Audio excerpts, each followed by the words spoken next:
घटना चक्र पुस्तक यूपीपीएससी पूर्वावलोकन को हम लोग समाप्त करने का प्रयास कर रहे हैं। इसके अंतर्गत इससे पहले हमने पर्यावरण एवं पारिस्थितिकी के अंतर्गत चैप्टर 1 को क्लास 1 के अंदर जो है समाप्त किया है। आज यह पर्यावरण एवं पारिस्थितिकी की दूसरी क्लास है। जो छात्र चैनल पर नए हैं, आप सभी के लिए यूपीपीएससी PYQ 2026 के नाम से एक प्लेलिस्ट बना दी गई है। सारे वीडियोज को उसी के अंदर ऐड किया जा रहा है। तो अगर आपने पुरानी क्लास नहीं देखी है तो उसको जाकर के आप लोग देख सकते हैं। ठीक है। इससे पहले अगर आप सभी लोग चैनल पर नए हैं तो प्लीज चैनल को सब्सक्राइब करना, बेल आइकन को प्रेस करना, साथ में वीडियो को लाइक तथा शेयर करना मत भूलिएगा। ठीक है। चलिए स्टार्ट करते हैं आज की क्लास। टॉपिक पारिस्थितिकी एवं पारितंत्र। पहला प्रश्न, पारिस्थितिकी निम्नलिखित के बीच पारस्परिक संबंधों का अध्ययन है। जीव और वातावरण के मध्य। पारिस्थितिकी जीव विज्ञान की एक शाखा है जिसमें जीव समुदायों तथा उनके वातावरण के मध्य पारस्परिक संबंधों का अध्ययन करते हैं। जीव तथा उसके बाहरी वातावरण के बीच एक सक्रिय संबंध होता है। क्वेश्चन नंबर 2, निम्न में से कौन पारिस्थितिकी तंत्र के विषय में सही नहीं है, पूछा गया है। ठीक है। पहला, यह जैविक एवं अजैविक दोनों संघटकों से युक्त होता है, यह आपका सही है। इसकी अपनी स्वयं की उत्पादकता होती है, भी सही है। यह एक बंद तंत्र होता है, गलत है। खुला तंत्र होता है। यह प्राकृतिक संसाधन तंत्र होता है। तो A, B and D are correct. C क्या है, रॉन्ग है, और रॉन्ग ही आपसे पूछा गया था। पारिस्थितिकी तंत्र अजैविक और जैविक दोनों संघटकों से युक्त क्रियाशील प्राकृतिक संसाधन तंत्र होता है जिसकी अपनी स्वयं की उत्पादकता होती है। पारिस्थितिकी तंत्र पारतंत्र एक खुला तंत्र होता है क्योंकि इसमें ऊर्जा तथा पदार्थों का लगातार निवेश इनपुट तथा बहिर्गमन आउटपुट होता रहता है। ध्यानतव्य है कि बंद तंत्र में यह क्रियाएं नहीं होती। क्वेश्चन नंबर 3, अभिकथन दिया गया है जीवमंडल एक खुला विवृत तंत्र का उदाहरण है। कारण दिया गया है जीवमंडल में पदार्थ के प्रारंभिक निवेश के बाद पुनः नए पदार्थों का निवेश नहीं हो सकता, परंतु ऊर्जा के निवेश एवं बहिर्गमन पर कोई प्रतिबंध नहीं होता है। ठीक है। तो आपका दूसरा क्या है, कारण क्या है, रॉन्ग है। ए सही, आर गलत। जीवमंडल बायोस्फीयर मिट्टी, फैल, जल, पौध से बनी हुई एक पतली परत है जो पृथ्वी के चतुर्दिक आवरण मंडल के रूप में व्याप्त सबसे बड़ा पारिस्थितिकी तंत्र है। इसके साथ जीवित जीव संबंधित हैं तथा जो मंडल जीवों का भरण पोषण करता है। यह एक खुला तंत्र ओपन सिस्टम है क्योंकि इसमें पदार्थों का लगातार निवेश इनपुट तथा बहिर्गमन आउटपुट होता रहता है। ध्यानतव्य है कि पारिस्थितिकी तंत्र से पोषक न्यूट्रिएंट कभी समाप्त नहीं होते, ये बार बार पुनः चक्रित होते हैं एवं अनंत काल तक चलते रहते हैं। हालांकि किसी भी पारिस्थितिकी तंत्र में ऊर्जा का प्रवाह एक दिशीय होता है। ऊर्जा का लगभग 10% भाग ही एक पोषण स्तर ट्रॉपिक लेवल से अगले पोषण स्तर में स्थानांतरित होता रहता है। पारिस्थितिकी तंत्र में ऊर्जा का निवेश तथा बहिर्गमन चलता रहता है, इसलिए आपका कथन ए सही है। कारण आर क्या है, रॉन्ग है। क्वेश्चन नंबर 4, अधोलिखित में से कौन सा जीव से जैवमंडल तक जैविक संगठन का सही क्रम है। तो सही क्रम क्या होगा, जनसंख्या, समुदाय, पारिस्थितिकी तंत्र, भूदृश्य। जीव से जैवमंडल तक जैविक संगठन का सही क्रम है जनसंख्या, समुदाय, पारिस्थितिकी तंत्र और भूदृश्य। ध्यानतव्य है कि एक ही जाति के जीवधारियों की संख्या को उनकी जनसंख्या कहा जाता है। दो या दो से अधिक जातियों की जनसंख्या मिलकर समुदाय का निर्माण करती है। कई समुदाय मिलकर पारिस्थितिकी तंत्र का निर्माण करते हैं। एक निश्चित भूक्षेत्र या भूदृश्य में एक या उससे अधिक पारिस्थितिकी तंत्र पाए जा सकते हैं। क्वेश्चन नंबर 5, पारिस्थितिकी तंत्र से संबंधित निम्नलिखित कथनों पर विचार कीजिए। पारिस्थितिकी तंत्र इकोसिस्टम शब्द का प्रयोग सर्वप्रथम एजी टॉम्फ्ले ने किया था, ये सही है। जो जीव अपना भोजन स्वयं उत्पादित करते हैं उन्हें स्वपोषित ऑटोट्रॉप्स कहते हैं, दूसरा भी सही है। प्रकाश संश्लेषण की प्रक्रिया द्वारा उपभोक्ता अपने भोजन का उपभोग करते हैं, नहीं बनाते हैं। वियोजक अकार्बनिक पदार्थ को कार्बनिक पदार्थ में परिवर्तित करते हैं, ये भी आपका रॉन्ग है। 1 एंड 2 आर करेक्ट। व्याख्या देखते हैं। पारिस्थितिकी तंत्र इकोसिस्टम शब्द का प्रयोग एजी टॉम्फ्ले द्वारा किया गया। पारस्की तंत्र के अंतर्गत जैविक संगठकों को दो प्रमुख भागों में विभाजित किया जाता है, स्वपोषित संगठक, परपोषित संगठक। स्वपोषित संगठक ऑटोट्रॉपिक कंपोनेंट्स वे होते हैं जो प्रकाश संश्लेषण तथा रसायन संश्लेषण द्वारा अपना आहार स्वयं निर्मित करते हैं। उपभोक्ता परपोषी जीव होते हैं जो प्रकाश संश्लेषण नहीं करते, वियोजक कार्य पदार्थों को अकार्बनिक पदार्थों में परिवर्तित करते हैं। विकल्प आपका सही था 1 और 2। क्वेश्चन नंबर 6, इकोसिस्टम के संबंध में निम्न में से क्या सत्य है? प्राथमिक उपभोक्ता उत्पादक पर न्यूनतम रूप से आश्रित हैं। पारस्की तंत्र ये आपका क्या है? रॉन्ग है। प्राथमिक उपभोक्ता उत्पादकों से संख्या में अधिक होते हैं, ये भी रॉन्ग है, कम होते हैं। उत्पादक प्राथमिक उपभोक्ता से अधिक हैं, ये आपका सही है। द्वितीयक उपभोक्ता अधिकतम होने के साथ साथ बहुत ही शक्तिशाली हैं, गलत है ये, ठीक है। तो केवल सी आपका जो है सही है। पारस्की तंत्र इकोसिस्टम में प्रत्येक पोषण स्तर से आगे बढ़ने पर ऊर्जा का ह्रास होता है, इसी कारण उत्पादकों की संख्या उपभोक्ताओं से अधिक होती है। पारस्की तंत्र में शाकाहारियों की संख्या मांसाहारियों से अधिक होती है। क्वेश्चन नंबर 7, नीचे दो कथन दिए गए हैं जिनमें से एक को अभिकथन ए और दूसरे को कारण आर कहा गया है। अभिकथन क्या कहता है? पारस्की तंत्र के विविध अवयव आपस में एक दूसरे पर निर्भर नहीं है, ठीक है। गलत कह रहा है ये जो है निर्भर होते हैं। मानव क्रियाओं से वातावरण प्रभावित होता है, ये आपका सही है। तो ए आपका क्या है? रॉन्ग है, किंतु आर क्या है? सत्य है। एक पारस्की तंत्र के विविध अवयव आपस में एक दूसरे पर निर्भर करते हैं। पारतंत्र जैविक व अजैविक घटकों से मिलकर बनी हुई एक रचना है। पारस्की तंत्र में अजैविक तत्वों के जैविक प्रवस्था में परिवर्तन तथा इन जैविक तत्वों के अजैविक रूप में पुनरागम के प्रारूप को जैव भू रासायनिक चक्र कहते हैं। दूसरी ओर यह एक अस्पष्ट तथ्य है कि मानव क्रियाओं से वातावरण प्रभावित होता है, इसलिए विकल्प डी आपका क्या है? सही है। निम्नलिखित में से कौन एक विश्व का विशालतम पारिस्थितिकी तंत्र है? वो है आपका समुद्र। समुद्र विश्व का विशालतम पारिस्थितिकी तंत्र है। पृथ्वी पर विद्यमान जलमंडल हाइड्रोस्फीयर का लगभग 97% भाग समुद्री जल है। जलमंडल पृथ्वी की लगभग 71% सतह से ऊपर विस्तृत है। क्वेश्चन नंबर 9, सबसे अधिक स्थिर पारिस्थितिकी तंत्र कौन सा है? वह है आपका सागरीय महासागर। सागरीय महासागर पारिस्थितिकी तंत्र सबसे अधिक स्थिर पारिस्थितिकी तंत्र है। सागरीय पारिस्थितिकी तंत्र अपनी रासायनिक संरचना के कारण स्थिर रहता है। सागरीय जल खारा सलाइन होने के साथ ही घुलित ऑक्सीजन डिजॉल्व ऑक्सीजन प्रकाश एवं तापमान के स्थिर रहने के कारण सबसे स्थिर पारिस्थितिकी तंत्र है। क्वेश्चन नंबर 10, निम्नलिखित में से कौन कृत्रिम पारिस्थितिकी तंत्र है? वह है आपका धान का खेत। बाकी वन, झील, घास के मैदान, ये सब क्या हैं? प्राकृतिक पारिस्थितिकी तंत्र हैं। निम्न में से कौन सा एक पारिस्थितिकी संतुलन बनाए रखने में मदद नहीं करता? वनों को काटना ये हेल्प नहीं करता, वर्षा जल प्रबंधन ये हेल्प करता है, वनारोपण हेल्प करता है, जो मंडल भंडार हेल्प करता है। वनों को काटना पारिस्थितिकी संतुलन को बनाए रखने में हेल्प नहीं करता, बल्कि इसे असंतुलित करता है। क्वेश्चन नंबर 12, निम्नलिखित में से किस कार्य से पारिस्थितिकी संतुलन बिगड़ता है? लकड़ी काटना। पारिस्थितिकी असंतुलन के मूल कारणों में से एक वनोन्मूलन, लकड़ी काटना है। क्वेश्चन नंबर 13, निम्नलिखित में से किसका पारिस्थितिकी संतुलन से संबंध जो है नहीं है? जल प्रबंधन संबंध है, वनारोपण का है, वन्य जीव सुरक्षा का भी है।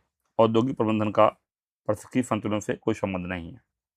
जल प्रबंधन, वनारोपण, वन्य जीव सुरक्षा से पारिस्थितिकी संतुलन सकारात्मक रूप से प्रभावित होता है। औद्योगिक प्रबंधन से पारिस्थितिकी संतुलन का कोई प्रत्यक्ष संबंध नहीं है। नंबर 14, पारिस्थितिकी तंत्र में तत्वों के चक्रण को क्या कहते हैं? जैव भू रासायनिक चक्र। पारिस्थितिकी तंत्र में अजैविक तत्वों के जैविक प्रवस्था में परिवर्तन तथा इन जैविक तत्वों के अजैविक रूप में पुनरागमन के प्रारूप को जैव भू रासायनिक चक्र कहते हैं। निम्नलिखित में से कौन सा एक जैविक अनुक्रमण की प्रवस्थाओं का सही क्रम है? नगनीकरण, प्रवास, अवस्थापना, प्रतिक्रिया, स्थिरीकरण, ठीक है। नगनीकरण, प्रवास, अवस्थापना, प्रतिक्रिया, स्थिरीकरण, ठीक है।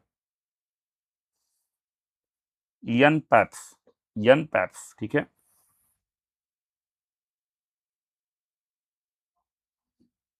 अमेरिकी जीव विज्ञानी यूजीन ओडम ने जैविक अनुक्रमण को एक क्रमागत बताया। जैविक अनुक्रमण का सही क्रम यहाँ पर क्या होगा?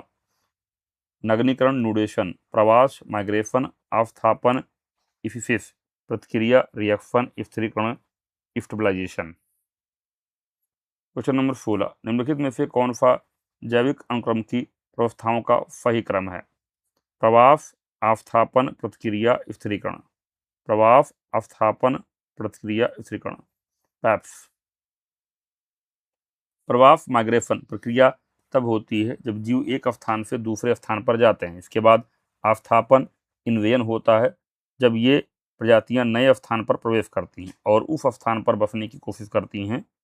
इसके बाद प्रतिक्रिया रिएक्शन आती है, जब इन प्रजातियों की वातावरण और स्थानीय जीवों के साथ एक पारंपरिक प्रतिक्रिया होती है। अंत में स्थिरीकरण स्टेबलाइजेशन की प्रक्रिया होती है, जिसमें नई प्रजातियां उस स्थान पर अनुकूलित हो जाती हैं और वहां वे एक फार्म स्थिति में रहती हैं। क्वेश्चन नंबर 17, पारिस्थितिकी संक्रमण अवधारणा का सर्वप्रथम प्रयोग किया गया बेनेट द्वारा। पारिस्थितिकी संक्रमण अवधारणा का सर्वप्रथम प्रयोग जॉन डब्ल्यू बेनेट द्वारा किया गया। इन्होंने यह अवधारणा वर्ष 1976 में प्रकाशित अपनी पुस्तक the ecological transition, cultural anthropology and human adaptation में प्रस्तुत की थी। क्वेश्चन नंबर 18, पारिस्थितिकी निकेत के संदर्भ में निम्नलिखित कथनों में से कौन सा सही है? पहला है, यह उन स्थितियों की श्रेणी का प्रतिनिधित्व करता है जो संसाधनों के उपयोग और पारिस्थितिकी तंत्र में उसकी कार्यात्मक भूमिका को सहन कर सकती हैं। प्रत्येक प्रजाति का एक अलग स्थान होता है, तो बोथ 1 and 2 आर करेक्ट। प्रत्येक प्रजाति का एक विशिष्ट निकेत होता है और प्रत्येक प्रजाति अपने पर्यावरण के लिए अनुकूलित होती है। निम्नलिखित कथनों में से कौन सा पारिस्थितिकी निकेत के बारे में सही नहीं है पूछा गया। ठीक है, प्रबल प्रजातियां विस्तृत एवं व्यापक पारिस्थितिकीय निकेत को घेरती हैं, ये आपका सही है। प्राकृतिक पारिस्थितिकी तंत्र के पारिस्थितिकीय निकेत में यदि संसाधन पर्याप्त हैं तो प्रजातियों की अधिक संख्या हो जाती है, ये भी आपका क्या है? सही है। पारिस्थितिकीय निकेत में यदि संसाधन पर्याप्त हैं तो प्रजातियों की संख्या कम हो जाती है, गलत है, कम नहीं होती है, ज़्यादा हो जाती है। ठीक है, ये रॉन्ग है। यदि किसी आवास में संसाधनों का समान वितरण होता है तो एकल प्रजाति का प्रभुत्व न्यूनतम होता है। ठीक है, न्यूनतम हो जाता है, तो A B and D are correct, C are wrong. प्राकृतिक पारिस्थितिकी तंत्र के पारिस्थितिकीय निकेत में यदि संसाधन पर्याप्त सफिशिएंट हैं तो प्रजातियों की संख्या कम नहीं बल्कि अधिक हो जाती है। संसाधन पर्याप्त या अधिक होने पर प्रतिस्पर्धा कम हो जाती है, जिससे प्रजातियों की अधिक संख्या सह अस्तित्व बनाए रखने हेतु संसाधनों का उपभोग कर सकती है और ऐसी स्थिति में पारिस्थितिकीय निकेत अधिक व्यापक और विविधता युक्त हो जाता है। क्वेश्चन नंबर 20, समुदायों का पूर्ण क्रम जो क्रमशः एक निश्चित स्थान पर बदलता है कहलाता है सीयर। समुदायों का पूर्ण क्रम जो क्रमशः एक निश्चित स्थान पर बदलता है उसे सीयर कहते हैं। अगला टॉपिक है पारतंत्र में खाद्य श्रृंखला। पोषक स्तर बनते हैं खाद्य श्रृंखलाओं में जीवों के संबद्ध होने से। खाद्य श्रृंखला विभिन्न प्रकार के जीवधारियों का एक ऐसा क्रम है जिससे किसी पारिस्थितिकी तंत्र में ऊर्जा का प्रवाह होता है। पारिस्थितिकी तंत्र की आहार श्रृंखला में सामान्यतः 3 से 4 पोषक स्तर होते हैं, जो इस प्रकार हैं। पोषक स्तर 1 स्वपोषित जीव प्राथमिक उत्पादक, पोषण स्तर 2 प्राथमिक उपभोक्ता, पोषण स्तर 3 तृतीयक उपभोक्ता, पोषण स्तर 4 सर्वाहारी तृतीयक उपभोक्ता। एक घास स्थलीय पारिस्थितिकी तंत्र के खाद्य श्रृंखला में विभिन्न घटकों का सही क्रम है। घास, इसको टिड्डा खाएगा, टिड्डे को मेढक, मेढक को सर्प। खाद्य श्रृंखला में विभिन्न घटकों का सही क्रम इस प्रकार है: घास उत्पादक, टिड्डा प्राथमिक उपभोक्ता, मेढक द्वितीयक उपभोक्ता, सर्प तृतीयक उपभोक्ता। एक पारिस्थितिकी तंत्र में निम्नलिखित में से कौन प्राथमिक उपभोक्ता हैं? तो वो हैं आपकी चींटी और हिरण। ठीक है, 1 and 2। किसी खाद्य श्रृंखला में मुख्यतः शाकाहारी प्राणी ही प्राथमिक उपभोक्ता की श्रेणी में आते हैं। दिए गए विकल्पों में हिरण शाकाहारी प्राणी है, अतः यह प्राथमिक उपभोक्ता है। चींटी अपघटक डिकम्पोजर तथा प्राथमिक उपभोक्ता दोनों की श्रेणी में आती है। यह पौधों को खाकर सेलुलोज से ऊर्जा प्राप्त करती है। क्वेश्चन नंबर 4, खाद्य श्रृंखला फूड चेन में मानव है प्राथमिक तथा द्वितीयक उपभोक्ता। साग सब्जियों का सेवन करने पर मनुष्य प्राथमिक उपभोक्ता, जबकि मांस भक्षी होने पर द्वितीयक उपभोक्ता की श्रेणी में आएगा।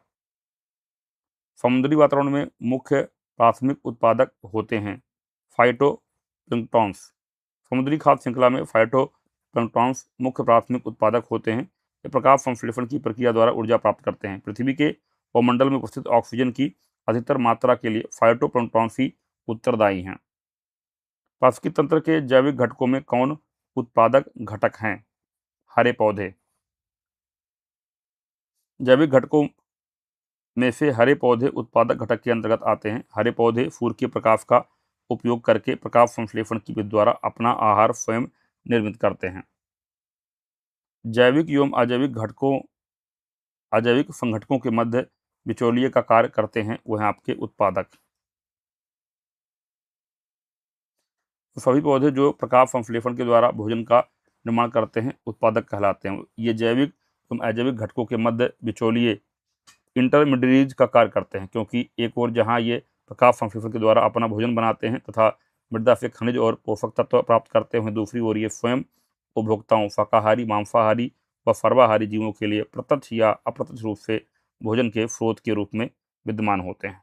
क्वेश्चन नंबर 8, पारिस्थितिकी तंत्र के संदर्भ में निम्नलिखित कथनों पर विचार कीजिए। स्वपोषी स्वपोषणज स्तर पर उत्पादन को प्राथमिक उत्पादकता कहा जाता है। द्वितीयक उत्पादकता का संदर्भ परपोषी विषम पोषण स्तर के उत्पादन से है। ठीक है, दोनों कथन क्या है आपके सही हैं।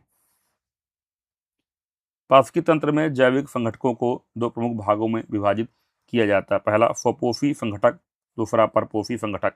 स्वपोषी संघटक ऑटोट्रॉपिक कंपोनेंट्स हुए होते हैं जो प्रकाश संश्लेषण तथा रसायन संश्लेषण द्वारा अपना आहार स्वयं निर्मित करते हैं।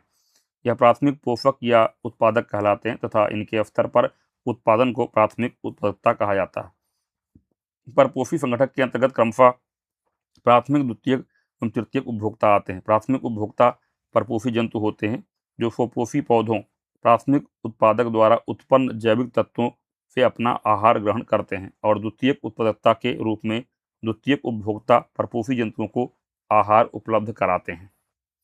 क्वेश्चन नंबर 9, लोटिक पारिस्थितिकी तंत्र का उदाहरण है वह आपकी नदी। लोटिक पारिस्थितिकी तंत्र किसी प्रकार का गतिमान या बहता जल होता है, जैसे कि नदी, स्प्रिंग, चैनल या स्ट्रीम, झरने इत्यादि। अभिकथन, लिम्नेटिक क्षेत्र में पादप प्लवक अधिकता में वृद्धि करते हैं। लिम्नेटिक क्षेत्र पानी का खुला क्षेत्र होता है। ए और आर दोनों सही हैं और आर ए की सही व्याख्या है। पादप प्लवक फाइटोप्लैंक्टन सूक्ष्म जीव हैं जो जलीय वातावरण में पाए जाते हैं। पादप प्लवक की वृद्धि कार्बन डाइऑक्साइड, सूर्य के प्रकाश एवं पोषक तत्वों की उपलब्धता पर निर्भर करती है। लिम्नेटिक क्षेत्र में पादप प्लवक अधिकता में वृद्धि करते हैं क्योंकि यह जल का खुला क्षेत्र होता है। निम्नलिखित युग्मों में से कौन सही सुमेलित है? पर्वत सर्वाधिक अस्थायी पारिस्थितिकी तंत्र, ये आपका रॉन्ग है।